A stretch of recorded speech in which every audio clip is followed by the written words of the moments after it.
가경식은 관청 사무를 끝내고서 집에 돌아왔다. 얼굴빛이 조금 가무스름한데 노란빛이 돌며 멀리 세워놓고 보면 두 눈이 쑥 들어간 것처럼 보이도록 눈 가장자리가 가무스름한데 푸른빛이 섞이었다. 어디로 보든지 호색하는 사람이 아니라고 할 수가 없는 30 내외의 청년이다. 문에 들어선 주인을 본 아내는 웃었는지 말았는지 눈으로 인사를 하고 모자와 웃옷을 받아서 의거리에 걸며 오늘 어째 이렇게 일찍 나오셨소? 하며 조금 꼬집어 뜯는 듯한 수작을 농담 비슷이 꺼낸다. 영식은 칼날을 떼면서 채경 앞에 서서 이르긴 무엇이 일러 시간대로 나왔는데 하고 피곤한 듯이 약간 상을 찌푸렸다. 누가 퇴사 시간을 몰라서 하는 말이오? 그럼 오늘은 밤을 새고 들어오지를 않았으니까 말이에요. 영식의 아내는 구가정 부인으로 나이가 한두 살 위다. 거기다가 애를 여럿 낳고 또 시집살이를 어려서부터 한 탓으로 얼굴이 몹시 여윈데다가 몸에 병이 잦아서 영식에게 되면 아주머니 뻘이나 돼 보인다. 그런데다가 히스테리 기운이 있어 몹시 질투를 하는 성질이었다. 내가 언제든지 밤을 새우고 다녔소. 어쩌다 한번 그런 때가 있지. 어쩌다가가 무엇이오. 나는 뻔뻔스러워서도 그런 말은 할 수가 없겠소. 무엇이 뻔뻔하단 말이오? 어제 저녁 하루밖에 더 새고 들어왔소. 무엇이요? 하이 기가 막혀. 그저께에는 새벽 5시에 들어왔죠. 또 지난번 공일날은 7시에나 들어오지 않으셨소? 영식은 싱긋 웃어 굴복한다는 뜻을 표하고도 그래도 버티어보느라고. 그때야 연회에서 늦어서 자연히 그렇게 되었지. 내가 일부러 그랬나?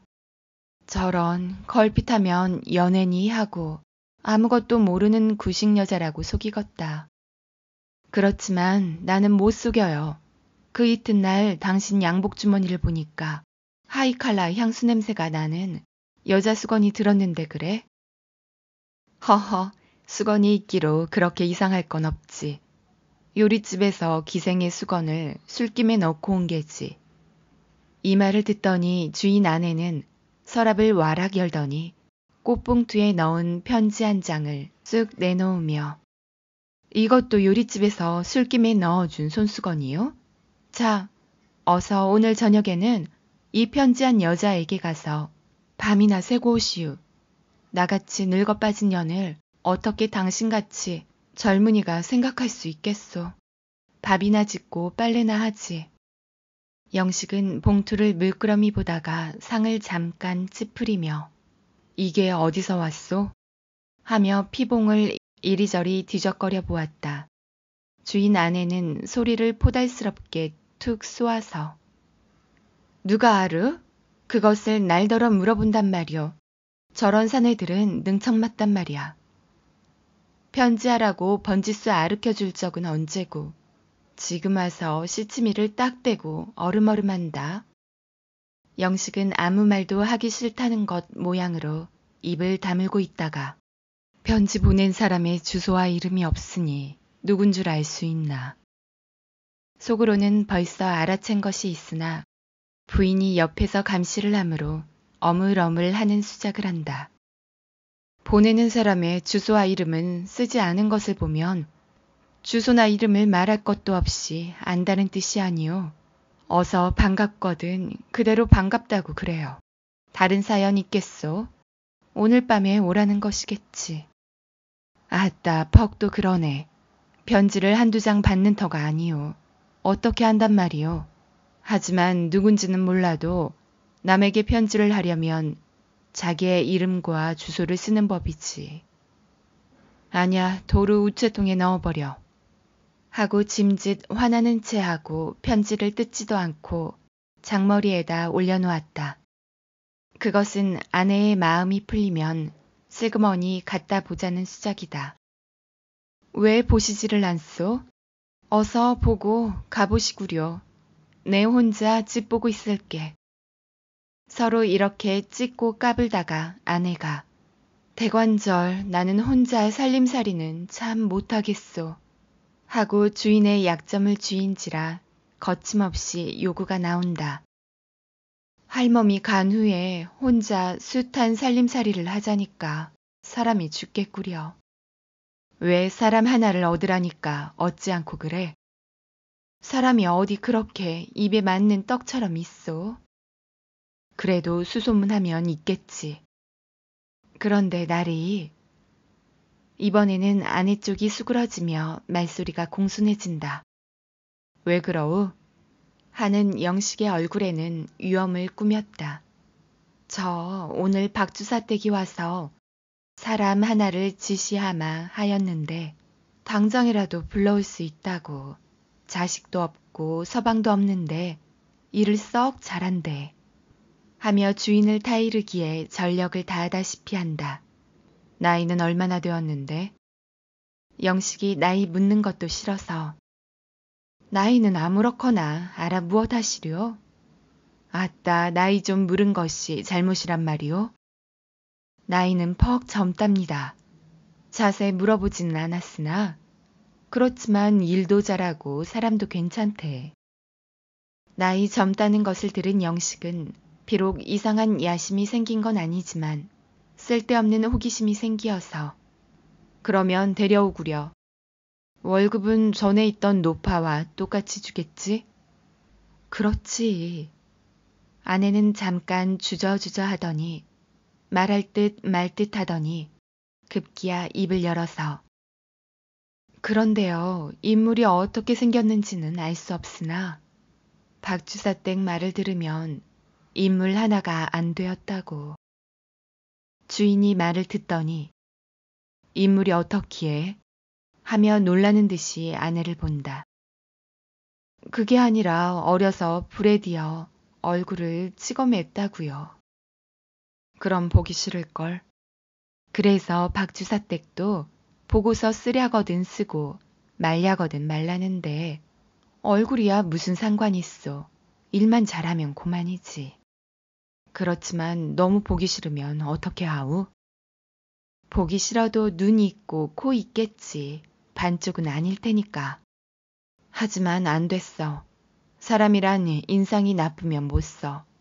더구나 친구가 많이 다니는 우리 집에서 불쾌하게 보여서는 안 될걸. 외국에서는 호텔이나 큰 상점의 여사무원도 무엇보다도 인물 시험부터 본다우. 글쎄 인물만 해반주룩하면 무엇하우? 일이 첫째 목적인데 일만 잘하면 고만이지. 인물만 이쁘면 첩을 삼을 테요. 회똑회똑하고 석경 앞에서 떨어질 줄이나 모르면 그런 고지를 어떻게 한단 말이오? 그래도 사람은 외양에 있지. 그렇게 보기 싫거든 조금 더 기다려보아서 다른 데 마땅한 것을 데려오지. 아내는 화를 버럭 내며 글쎄 딱하기도 하시우. 어느 천년에 다른 것을 데려온단 말이오. 좀 보.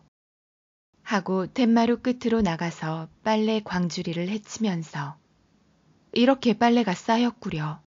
요새처럼 날 좋을 때 하지 않고 언제 한단 말이오.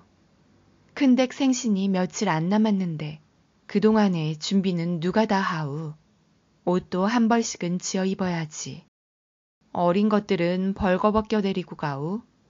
나는 시방이라도 데려올 터이야. 그러는 것이 아니야. 왜 김주사집에 있던 사람 얌전하드군. 일주일만 지내면 오마고 했으니 그 사람을 데려오지. 아내는 하품을 하며 일주일을 언제 기다린단 말이오. 나는 모르겠소. 남의 생각은 조금도 할 줄 모르니까. 내가 부릴 사람 내가 데려온다는데 웬 걱정들이오. 그럼 나는 모르겠소.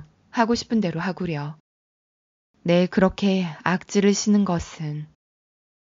하고 돌아앉았으니까 아내는 그 말이 떨어지기가 무섭게 염려 말아요. 내 데려올게. 그날로 양천집이 왔다. 오고 본즉 주인 아내도 유쾌치 못할 만치 흉한 얼굴을 가졌다.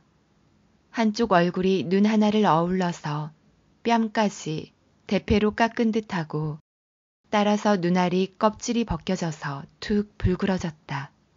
그래 한 눈이 유달리 크므로 다른 한쪽은 또한 몹시 작아 보인다. 거기다가 곰보요. 머리는 쥐가 뜯은 것처럼 군데군데 났다. 단 손이 크고 발이 크다. 그러나 아내는 말을 하지 못하고 다만 남편이 들으라는 듯이 참 꼴불견이라더니 개 두고 맞췄어. 일은 참 잘해요. 설거지하는 것이라든지 쓰개질하는 것이 또 황소같이 세차게 해. 하고 남편 옆에서 넌지시 말을 하였다. 주인은 그 말을 들은 채 만체하고 신문만을 보고 앉아있다. 며칠이 지났다. 양천집에 흠이 나타나기 시작하였다. 시골서 아무렇게나 자라난 데다가 이리저리 떠돌아다녀서 배운 것 없고 본 것이 없어서 어른 아이 알아볼 줄을 모르고 말버릇이 없다. 거기다가 성미가 뾰롱뾰롱하고 소갈머리가 없어서 어떤 때는 주인 아내의 눈짓하는 것도 모르고 제멋대로 하는 때가 있다. 그럴 때마다 주인은 상을 찌푸리고 코웃음을 친다. 어떤 때는 동내외하고 다니는 친구가 와서 보고 주인 귀에다 몰래 내보내게 못 쓰겠네. 첫째 남 볼성이 사놔. 하며 권고를 한다. 그럴 때마다 주인은 나도 안 해. 하지만 온 지가 열흘도 못 된 것을 어떻게 내보내나. 차차. 하고 대답만 하여 두었다. 이 눈치를 챈 주인 아내는 그 친구를 몹시 미워하기 시작하였다. 별 걱정을 다 하네. 오지랖도 꽤 넓지. 남의 집 살림 걱정까지 하게. 하며 옆에다 세워놓고 욕을 할 적이 있었다. 그럴 적마다 주인은 치밀어 올라오는 분을 참는다. 학교 다니는 12살 먹은 큰아들도 걸핏하면 찌거뱅이 애꾸누니 하고 놀려먹는다. 그러면 그런 때마다 몽둥이쯤이 내린다. 그것이 도화선이 되어 내외 쌈이 된다. 집안의 위험이 너무 없어 하고 남편이 호령을 하면 아내는 자식들이 너무 버릇없어 하고 대든다. 공연히 사람 하나 데려온 것이 집안을 불화하게 만들어 놓았다. 그러자 양천집에게 하루는 기별이 오기를 동서가 죽었는데 초상 볼 사람이 없으니 급히 와달라 하였다. 양천집은 황망히 그리로 갔다. 일을 하다 말고 갔으므로 주인 아내는 어쩔 줄을 몰랐다. 어떻든 속히 오라고 하기는 하였으나 한시가 애객한지라 혼자 걱정만 하고 있었다. 그때 주인은 생각하기를 이런 좋은 기회를 잃지 말고 다른 것을 불러오겠다 하였다. 그래서 하루는 아내를 동정하듯이 이러던 것을 그대로 두고 가서 어떻게 한단 말이오? 하고 은근히 의논을 하였다. 글쎄 말이오. 빨래는 하다 말고 그대로 내버리고 가서 그것도 걱정이오. 내가 손이 나야 바느질이라도 할 터인데. 주인은 이 말을 듣더니 그것이 오고 가는데 적어야 이틀은 걸릴 것이오. 조상을 치르자면 사흘은 걸릴 터이니 적어도 닷새는 될 터이란 말이야. 그래요. 하지만 어디 그렇게 꼭꼭 날짜대로 일이 돼요. 조금 늦기가 쉽지. 그러면 여보, 그것이 나려올 때까지 김주사 집에 있던 것을 데려다 둡시다 그려. 이 말에 솔깃한 아내는 하지만 어떻게 왔다가 도로 가라고 그런단 말이요? 뭘 돈량이나 더 주면 고만이지. 글쎄, 피차 타협이 되어 김주사집에 있던 점순어멈을 데려왔다. 사람이 채나서 영리하고 인물도 반반하며 일도 하질 못하지 않고 말솜씨라든지 어린애 보는 것이 맘에도 솔깃하였다. 그러나 주인 아내는 쓸데없이 의심을 내어서 주인이 점순 어멈에게 하는 행동을 눈여겨보지 않는 것이 없다. 점잖은 사람이 그럴 리가 있나 하고 혼자 위로도 하였다가 그렇지만 알 수 있어야지. 그런 짓이란 옛날부터 없는 일이 아니고 하며 공연한 걱정을 한다. 그런 기색을 볼 때마다 주인은 혼자 웃으면서 속으로는 일상 같이 노는 기생 점구만 하고 앉아있다. 일주일이 지났는데도 양천집이 오지를 않다가 열흘이 넘어서야 왔다. 문간에 들어서기 전까지도 혹시 내가 늦게 와서 다른 사람을 그동안에 두지나 아니하였을까 하는 걱정이 생기며 공연히 가슴이 두근거렸다. 시골서 서울까지 걸어오는 길에서도 손가락을 꼽아가며 벌써 열흘이지 하다가 만일 다른 사람이 있으면 나는 내쫓길 터인데 하고 걱정이 되어 애꾸눈을 두리번 하였다. 실상은 늦게 오랴 늦게 온 것이 아니라 집신이 떨어져서 그 값을 버느라고 옆에 집 방아를 이틀 동안 치워준 죄밖에는 없는데 이렇게 걱정이 되어서 궁리가 대단하여 만일 나가라면 그 집에서 찾을 돈이 얼마나 되누. 열흘 동안 있었으니 한 달에 3원을 몇으로 쪼개야 되나 하고 길거리에 앉아서 모래알을 30개 주워가지고 단양, 열양 하고 30분이 넘도록 셈을 보아서 1원이라는 것을 발견은 하였으나 그래도 자기의 구구를 믿을 수가 없어서 어떤 주막에 들어가 여보 영감님 하고 사정 이야기를 하고 자기 구구가 맞았느냐고 물어보았다. 그 늙은이 역시 한참 있다고 꾸물꾸물 하더니 그런가 보에다 하고 몽롱하게 대답을 한다. 기영가 미영가 하여 반신반의로 어떻든 1원은 주겠지 하고 서울까지 왔다. 문을 열고 들어서니까 낯선 사람 하나가 밥솥을 씻는다. 두 사람의 눈이 마주칠 때에는 마치 고양이가 쥐 노리듯 무섭고 암상스러운 질투의 광채가 두 눈에서 번개처럼 번득이었다. 서로 자기의 지위와 자리를 빼앗기지 아니하려고 경계를 하였다. 어서 오게. 주인 아내가 나오며 왜 이렇게 늦었어? 하는 소리는 풀이 없고 쌀쌀한 듯하게 양천집 귀에 들렸다. 급히 볼 일이 있어 늦게 왔어요. 무슨 볼 일이 그리 급했담? 양천집은 마루 끝에 와 서서 주인 아내를 보며 저 사람은 누구예요? 하며 부엌을 가리켰다. 새로운 사람이야. 양천집은 얼굴이 빨개졌다. 그리고는 얼마간 아무 말이 없다가 속으로 헤아려 보았다. 저 사람은 자기보다 우선 인물이 곱다는 것이 여간 셈이 나지 않았다. 또는 자기처럼 투박한 시골 사람이 아니라는 것이 셈이 났다. 어떻든 다리나 좀 쉬게. 그러고 되는 대로 결말을 내줄 터이니. 처음에 온 양천집과 나중 온 점순어멈 사이에는 암투가 시작되었다. 그 암투는 결코 상대자를 해하는 것이 아니라 자기의 힘과 정성을 다하여 주인에게 잘 보이려는 것이었다. 점순어멈이 밥상을 보면 양천집은 설거지를 하고 양천집이 마당을 쓸면 점순어멈은 마루를 훔쳤다. 방이 끝나면 세간을 닦고 먼지를 털면 물을 뿌렸다. 내가 하면 내가 한다.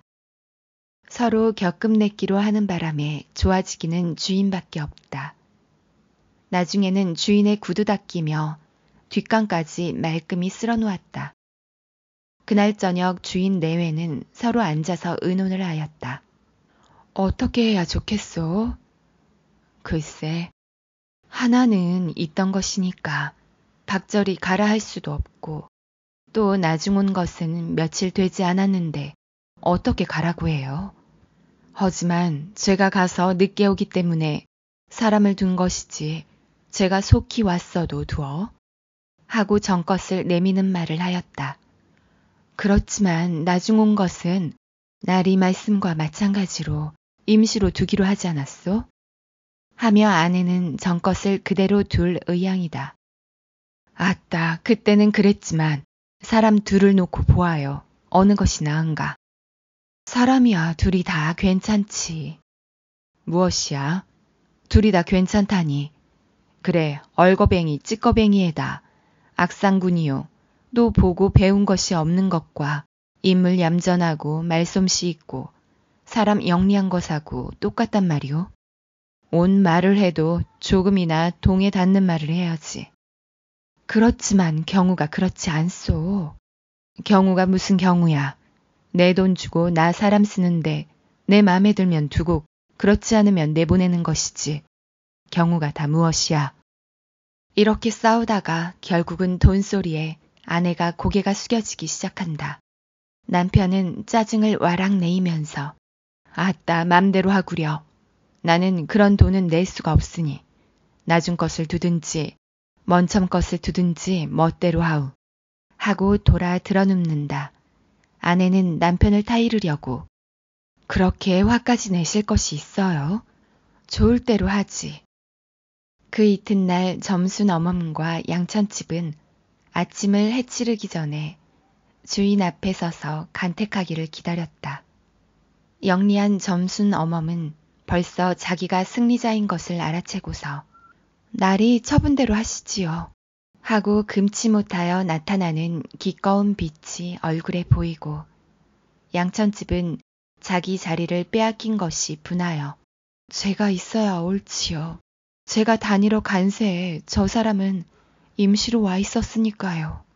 하고 잡았던 것을 빼앗기는 사람이 그것을 빼앗기지 않으려는 듯이 억지 겸 변명을 한다. 그렇지만 주인은 엄연히 서서 자네는 가서 오지 않았으므로 저 사람을 둔 것이지 자네를 내보내려고 그러한 것은 아니야. 그러니까 오늘부터는 둘 수가 없으니 용량해 하게. 점순어멈은 북받치는 즐거움을 이길 수가 없어서 돌아서 싱긋 웃었다. 양천집은 눈물이 그렁그렁하여 그렇지 않습니다. 저 사람은 제가 올 때까지 잠깐 와 있던 사람이요. 저는 처음부터 있었으니까요. 그러니 어쨌단 말이야. 나는 더 말할 수 없어. 하고 사랑으로 나갔다. 주인 아내도 하는 수 없다는 듯이 나리께서 그렇게 말씀을 하시니 나도 할 말이 없네.